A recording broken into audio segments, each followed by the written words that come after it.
right, Master Your Money and Mindset listeners, welcome to today's show. Today we have back Kate Cassidy, our Vice President of Advanced Markets. If you can remember from last time, Kate has been with our firm for 12 years and she works in a very, very unique capacity here. What Kate does is she works with financial advisors who work with their clients to plan all different aspects of their estate. Estate planning could be very complex. It could be a little bit complicated. And Kate has dedicated her career to helping people through that process, trying to make these decisions as simple as possible for families and for loved ones and for beneficiaries. And she's truly, truly wonderful at what she does. So Kate, it is a pleasure to have you back. And I'm looking forward to today's conversation. It's a pleasure to be back. Thank you. So today we are going to talk about eldercare. Right? Mm-hmm. Kate recently did a client-facing webinar on eldercare where we had over 500 people register to attend. So that was a really, really well-attended event, so much so that I wanted to bring that content to our Master Your Money listeners.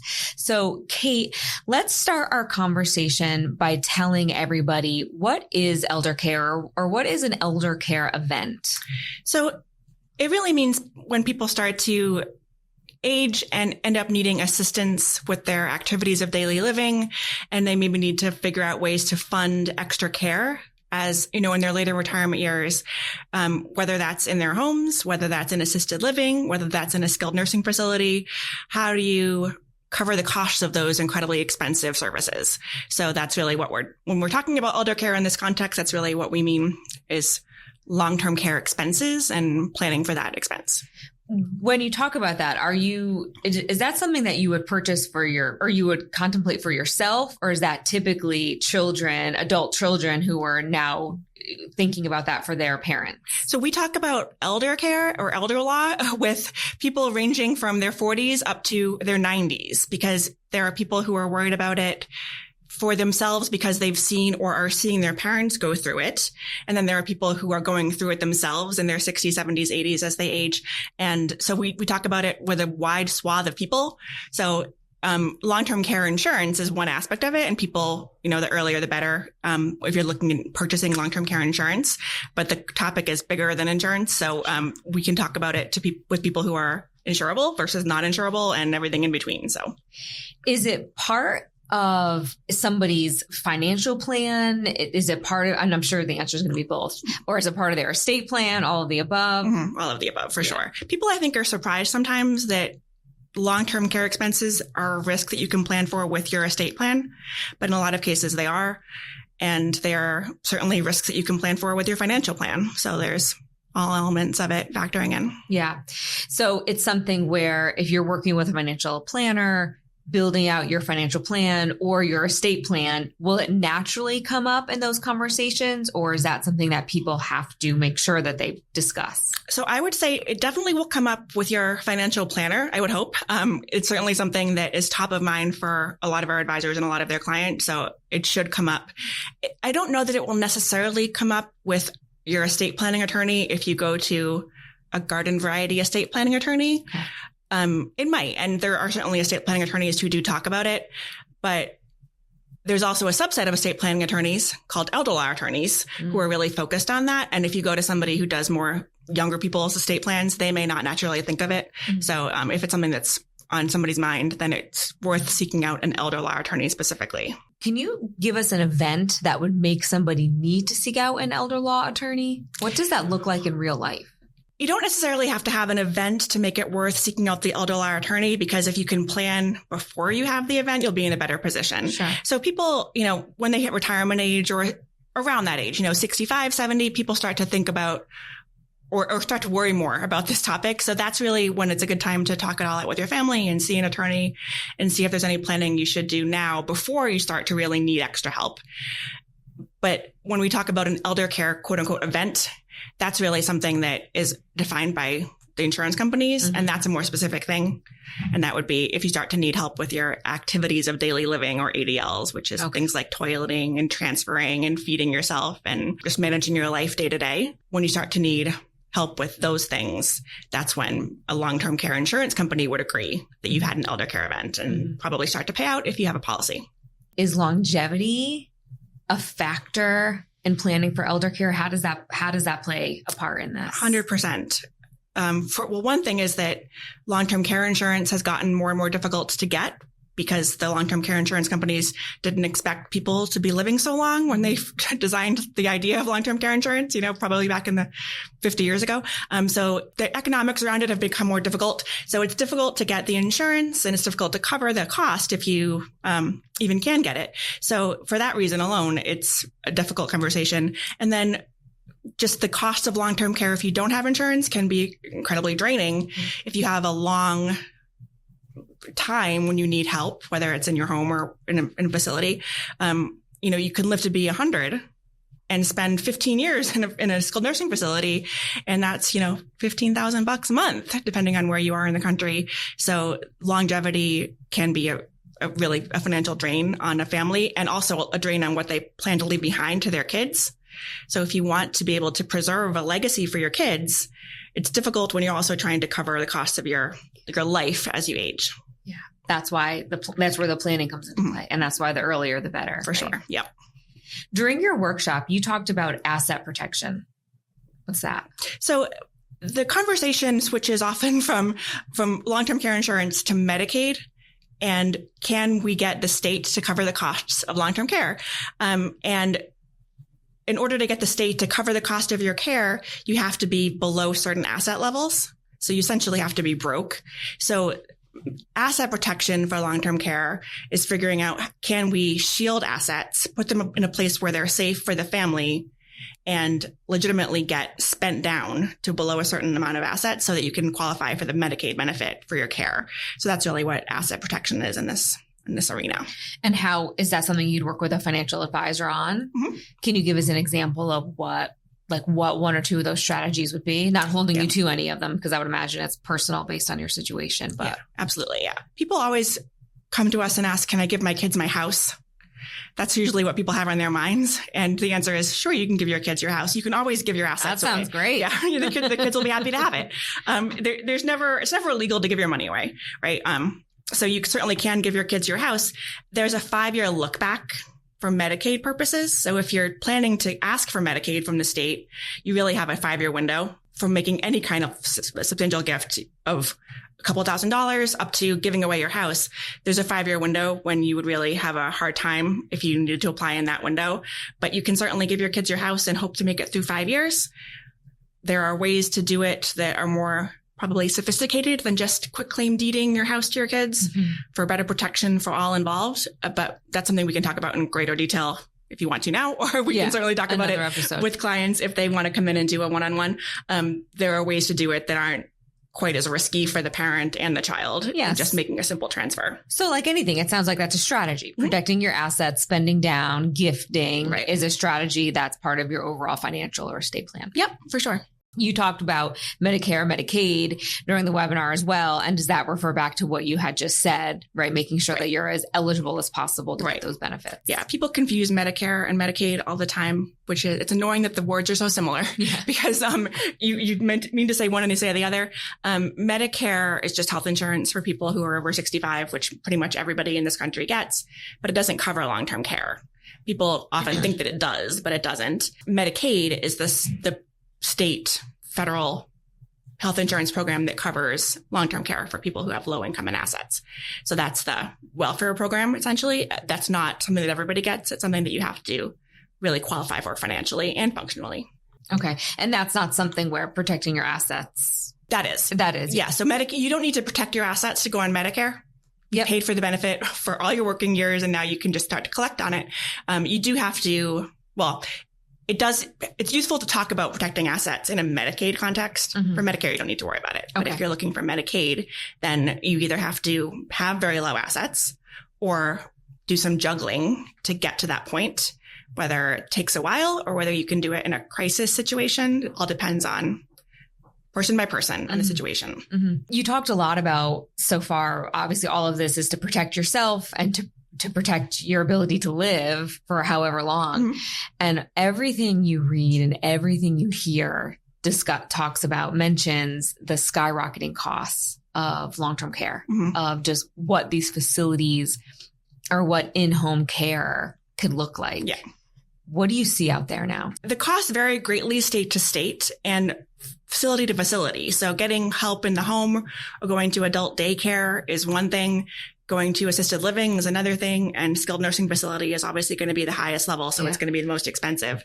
So there are some states where it honestly is $15,000 a month. Where we live right around here, Fairfield County, Connecticut, it's going to be something like that to be in a place that's livable and decent. In other parts of the country, it might be quite a bit less. It all depends on where you land. But yeah, it can be extremely expensive. And a lot of times these facilities want payment for several months up front. So they know that they're covered for at least a few months before they have to worry about going after you to try to get paid. So it's very tricky to cover that cost. Yeah. Do you have to qualify to get into these facilities? Like, you know, how you would have to qualify to get a mortgage, or is there a process like that? Financially? Yeah. So it depends on how you get in, essentially. So the most common way, a common way for people who are needing long-term care to get to a skilled nursing facility is they go to the hospital first. They have a qualifying hospital stay because they fell or they had an illness or something. And then it turns out they can't go home. They've got to go to rehab first. And then rehab often turns into long-term care because after potentially, 100 days of rehab, they still really can't make it on their own on the outside. So, that's really, there's nursing home can't turn you away if the hospital sends you there. But if you are trying to go from your home directly to a nursing facility, then they can take you or leave you. They're not under any obligation to take you. I'm not sure that they go into like a credit check and all that stuff, but they will very often want a big check up front to cover the first several months, or they will not have a bed for you. Yeah. And it just sounds like this is something that's just unplanned, right? You have to do your best to be ready for it because you never know when, gosh forbid, an accident could happen that's going to put you in that position, or just when somebody can go, an aging family member can just go downhill. Yep. Yeah. It can be very sudden. There's also wait lists for Medicaid beds in nursing homes. So if somebody is getting frailer and you think that there's a chance that they might decide to go rather than have an event decide for them, you can put your name on a Medicaid wait list. They tend to be long, and there's a limited number of Medicaid beds at these facilities for those people. So it might take a couple of years to get off a Medicaid wait list at a nursing facility. Yeah. You also talked about assets being exempt. Tell us about that. So they don't want to impoverish a spouse who's still living at home. The government. Yeah. So the federal government, the states, they don't want to have a spouse become homeless because their spouse got sick, right? They want to allow you to keep certain assets. So there are a few assets that are exempt regardless, whether there's a spouse or not. And then there are more assets that are exempt if there's a spouse who's still living at home. So as long as the sick person or their spouse lives in the house, the house is exempt. Okay. They're never going to kick your spouse out of the house. They're never going to make him or her sell it or mortgage it or anything. To pay for this care. Pay for care, right? So the house is exempt. As long as you're in it. If somebody leaves it and there's no longer either spouse living there and there's no minor child or disabled child living there, then it's an empty house, not exempt, and might need to be sold and spent on care. If you don't have an estate, right? An estate plan in place. Right, exactly. Done the planning in advance. Yeah. Yeah. One car of any value is exempt. Okay. So people will often say, can I get my Lamborghini? And finally, and technically, I don't know that it's a great idea to draw the state's attention like that by getting a Lamborghini, but you can definitely get your Cadillac, that you've been dreaming about. You can get one car of any value. A small life insurance policy is exempt. Household effects. So no one's going to take your engagement ring or your china or your furniture. That's all exempt. And different states might have different rules because this is federal law, but it's also state law. Yep. It's a combo of the two sets. So federal law is the foundation, but the states have a lot of leeway to create their own rules around the federal law. So some states will exempt, say, an IRA as long as you're receiving your required distributions after age 73. Some states won't. So it all depends on what the state law says. Okay, is this something that people can do on their own, but it's better to get an attorney? Or is planning for this something you really do need to do with an attorney? I would lean towards you definitely need an attorney. I mean, there's no requirement. There's no legal requirement that you can't do this planning on your own. Yeah, you can sign up for Medicaid and... Yeah. Sure. Yep. You can apply for Medicaid on your own. You can use, very often the nursing facilities will have somebody on staff whose job it is to help you through that process. Do the application process. But I mean, it sounds a little bit ugly to say, but the nursing home's job is to get paid. Mm-hmm. And the nursing home social worker, they're not a social worker in the sense that they're working with children, taking them out of their abusive homes. That's not the kind of social worker they are. They're not necessarily out to hurt you, but they're also not out to make sure that your family keeps their money mm-hmm. or it preserves the assets for the family. So, if you already are spent down and they're helping you with paperwork, great, but they're not going to be the one to tell you, by the way, you could transfer your house to your disabled child. That's not their keep it. That's not their right. responsibility. Right. And they don't have that level of knowledge. Exactly right. So, and it's very technical, very complicated, varies very much state to state. And it's really a specialization that I think that it's an area where it's 100% worth it to go to an attorney to get the basics in order. Yeah. Is it common for the nursing home or the facility to refer you to an attorney, or will they not even do that? I don't know that it's unheard of, but I don't know that it's their first practice either. Yeah. So I would say it's better to do your own digging for an attorney or ask for a recommendation from your financial advisor or from your next door neighbor or whoever can give you a name, and go to somebody who really knows the area of law. Got it. You talked a little bit about gifting. I want to talk more about that because that's something you to your point, you often hear about. What are the rules around gifting? It's an important thing to remember that the rules about gifting for tax purposes and for Medicaid purposes are very different. Mm. So people always ask me, this is another question I always get. Can you give your kid, people always still think it's $13,000 a year, which is like a 5 or 6 year old number, but people always know that you can give a certain amount of money every year. It's now $18,000 per year. People always say, can I give my kid $18,000 and not have it count as against me for Medicaid? And you can't, because that's a tax rule, not a Medicaid rule. You can do that and not have to pay any gift taxes, but the Medicaid people will still see that when they look at your bank records, and they're not required to call that exempt at all. Mm-hmm. So for gifting for tax purposes, it's a very different animal. For Medicaid purposes, really any uncompensated transfer that you've made for the 5 years before you apply is by default going to be considered a gift that could be penalized. You could be penalized for it. And whether it's even $500, theoretically, they could see it, flag it. And if you can't explain where that money went, and they agree that it's not a gift, that it was a purchase or, you paid for a service, then they'll penalize you for it. And it could be not a big penalty, but it'll be there. So you got to know. You got to know what you're doing. Right. Yeah.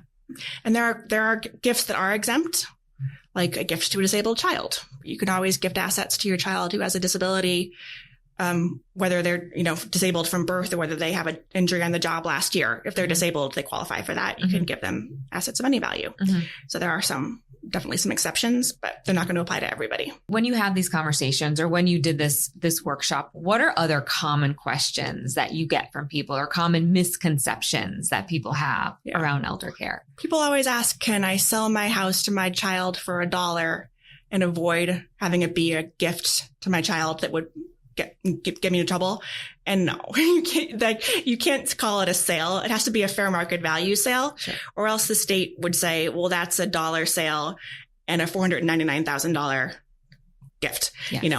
If you sell it for half price, they'll say, okay, you made a half price gift, and they're going to look at fair market. Exactly right. Yeah. So that's something that people always bring up and say, you have to be the bearer of bad news. Yeah. Bad news. Yeah. Maybe people don't ask it, but they joke about it. Can I go and gamble on my money away at Foxwoods Casino, and get on Medicaid that way?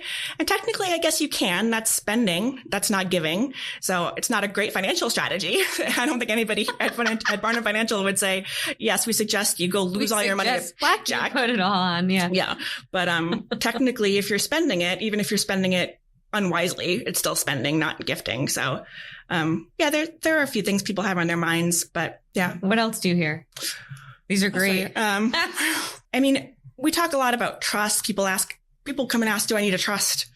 Or advisors will say, my client wants to know if they need a trust, and they have no more information for me. I need a little bit more, because trusts are problem solving tools. And to know if you need the particular tool, you need to figure out what problem you've got, if any. So, there are certainly trusts that help for Medicaid planning or long-term care planning. There are various types.